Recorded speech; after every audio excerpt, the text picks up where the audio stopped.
Googly moogly, it's Masters Week. My name is Sean Carrier. Thank you for watching Bet Edge. We're red hot right now, fresh off a victory at the Shell Houston Open. Shout out to Mr. Russell Henley getting it done on the links. Russell was our fourth documented winner on the PGA in the last 2 months. So we must be doing something right. If you're not following us by now, you need to be. Give us a follow over on Twitter at bet_edge. All of our picks, videos, and betting tools get posted there, and it's all absolutely free. So give us a follow over on Twitter at bet_edge. I'll post a link in the description below. As I said, 4 documented winners on the PGA in the last 2 months. Looking for our 5th here on the Masters. What better way to cap off a great golf year than hitting your 5th winner at the Masters, right? So let's dive right into it. Maybe the best tournament all year long, held at Augusta National in Georgia. It's a par 72, 7,435 yards. So definitely a longer course, and there's 4 par 5s, 4 par 3s.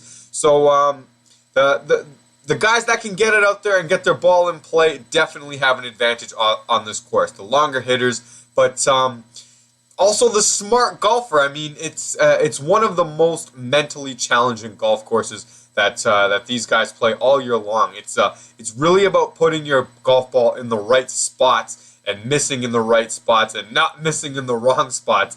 So we always look at course history as one of our paramount factors, but this may be the course where course history plays the biggest part. Just knowing the undulations of the greens and where to miss and where to attack, I think really is the difference between shooting a low score and a high score at Augusta. So the course knowledge and history is really going to be a steady theme here as we go through. There's some rookies we really love in the field this year, but rookies just don't win here. Augusta rookies don't win. You need guys that know the course and that compete here year after year. So that's the theme of our 6-pack we've got for the Masters, and our key stats will be the par 5 scoring, strokes gained tee to green, and putting is ever so crucial here at the Masters. So let's dive right in. The first golfer is super chalky, but I mean, when you just look at how this sets up for Jordan Spieth, it's hard to not pull the trigger. He's only played here 3 times. He's got a second, a first, and a second. He's never finished worse than second at the Masters in 3 shots at it, and he should have won last year. If anybody remembers, he had a comfortable lead on Sunday before, what did he make, a 7 or an 8 there on 13, and it all just kind of went away. He just unraveled and gave the tournament away. If it wasn't for that, he'd have 2 firsts and a second here, which is just, it doesn't get any better than that. In terms of course history, and the form is there for Jordan as well. He won at Pebble Beach, a 12th at the WGC Mexico. If you just, I mean, look at these numbers here: 3rd at the Sony Open, 3rd at the Tournament of Champions, 6th at the World Challenge, and no finish worse than 30th at the WGC Match Play, which is really not Jordan's strong suit. So the form is there. He's a class golfer in the world. He's playing like it, and he's coming to what is probably his favorite course all year at Augusta National. So you're only getting 8.5 to 1 on Jordan Spieth, but we're pulling the trigger. We're going to pull the trigger on a big bet too. We're throwing $50 at Jordan, and that'll return over $400. Golfer number 2, super chalky as well. I mean, it's hard to take 2 of these guys, but it sets up so well for this guy too. And Rory Mcllroy is my favorite golfer. So truth be known, there is some bias there. If Rory Mcllroy won the Masters and I didn't have a piece of him, it wouldn't be a good Masters week for me. And I just can't risk that happening. And I also think it's a good bet. So he's 10th here last year, 4th the year before that, and 8th in 2014. So he's basically a top 10 machine here at Augusta.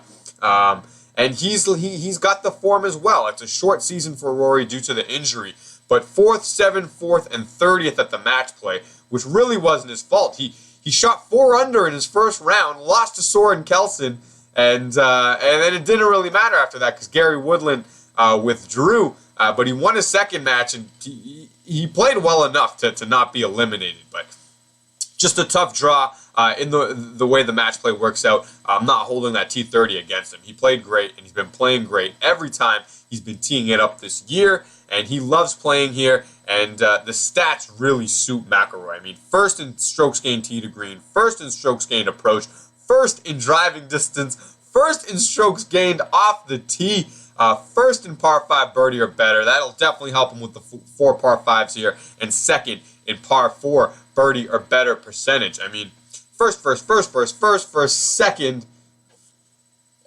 He's top 10 here every time, and he's basically a top 5 machine this year. Everything seems to be just right there for Rory, and I'd love to see him win. I don't think anybody would be surprised if Rory McIlroy won. Throw $50 at Rory and Spieth, and I'd be shocked if one of them wasn't in it come Sunday. Golfer number 3 is it's almost like an addiction here now. It feels like with Mr. Daniel Berger, but I'm telling you guys, the win is coming. He almost pulled it off last week. I believe he finished 3rd or 4th. He was right there. He finished 10th here last year as a Masters rookie, which is unheard of for a Masters rookie. So definitely not a course he's going to mind playing. And you're getting some long odds on Daniel Berger. I believe 67 to 1. You can throw $10 at Daniel and provide some interesting hedge opportunities and cash out situations if he's there on Sunday, which he was last year. He's a better golfer this year. He could easily be there on Sunday, and if he's there, I want a piece of him now at 67. So Daniel Berger, would not be surprised if he's there. 53rd in par 5 scoring, 27th in approach from 175 plus. He's got 3 top 10s already in 2017, coming off a top 5 last week. And of course, he played well that last year as a rookie. So you usually seem to get better and better at Augusta, especially after your first time. So if all of those things ring true, Daniel Berger should be in the top 10, and we'll take a piece of him at 67 to 1 if that's true. Golfer number 4, Mr. Matsuyama. Matsuyama's been the golfer that's been in and out of my 6-pack. Just the putting, but we'll get to that in just a second. Everything else lines up for Hideki. He finished 7th here last year, 5th in 2015, and missed the cut as a rookie in 2014. But basically 2 top 5s here in the last 2 years. He's got 3 wins and 2 seconds in 11 starts this year, so the form for Hideki is definitely there. He's 7th in strokes gained tee to green, 7th in par 4 birdie or better percentage, 2nd in par 5 birdie or better percentage, and 23rd in driving distance. So he's got the distance to make this course a little easier. He loves to score on the par 5s, which will definitely help him here. And it seems like a course he likes, 7th and 5th.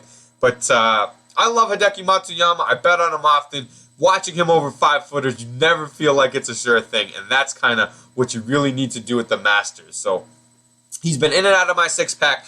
He will make it just because I couldn't find anybody better that I liked than Hideki at the odds. And DJ was in there at one point, but you can't take DJ, Spieth, and McIlroy. You're just not going to make any money doing that. So I threw Hideki in there, but buyer beware, we're going to put on Hideki.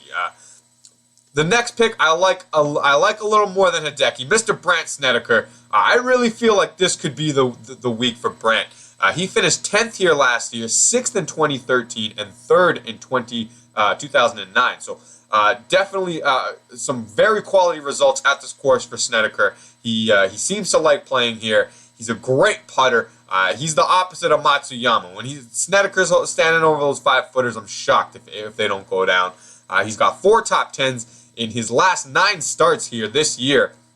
So some quality finishes for Brandt. For a golfer that's consistently 50 to 1 every week, he's got some great finishes. He's got 4th at Pebble Beach, 7th at WGC Mexico, 9th at the Farmers. I mean, he's right in it. He's a class golfer. He's Ryder Cup perennial player. He usually has a win or 2 every year. And this is the course that he seems like he could get it done. He likes these greens. He's been playing well this year. 33rd in par 4 birdie or better. 41st in strokes gained putting. 72nd in strokes gained tee to green. Top 100 in par 5 birdie or better. So this guy is a crafty golfer, super smart. He knows this course. He knows how to attack.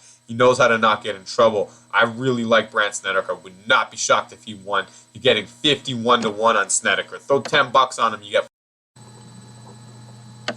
That's definitely some great odds there on Brandt Snedeker. The last golfer of the six-pack, Justin Rose. Not my favorite golfer. I'll definitely be honest. I don't bet on Justin Rose too often. But when the numbers stack up this way, it's very hard to ignore a golfer of his class. I mean, and great results here: 10th in 2016, 2nd in 2015, 14th in 2014, 8th in 2012, 11th in 2011, 5th in 2008. So I mean, there's a bunch of top 10s in there, and just quality start after quality start here at the Masters. And he just always seems to be there on the first page or two of the leaderboard.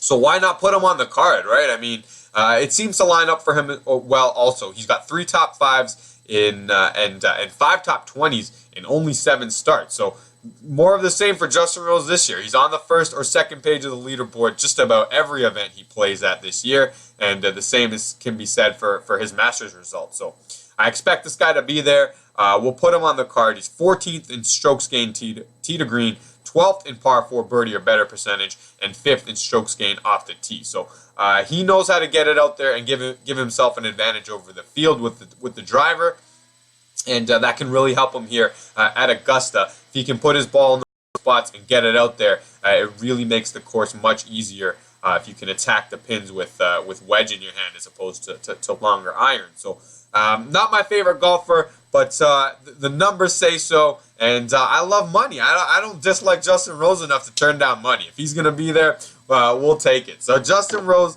is the last guy of the six-pack. So these will be our final Masters bets in terms of outright winners. We're also going to throw up a Masters for some prop bets that we really, really like, and some heads-to-heads also. So look for that. We'll throw that up shortly.